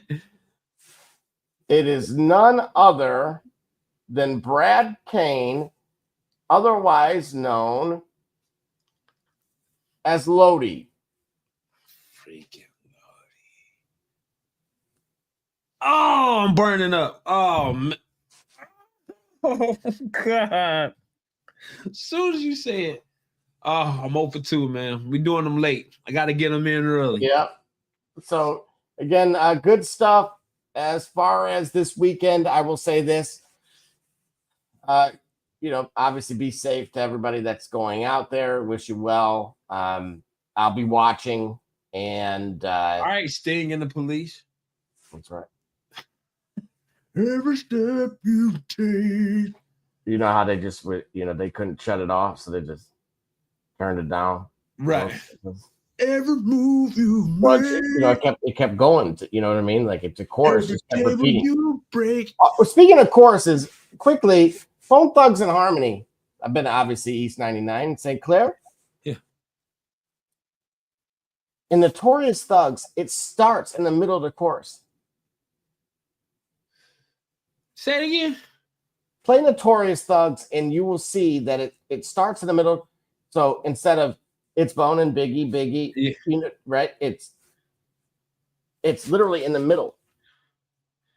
Oh, right. They start, yeah, right. The recording starts after they already get going.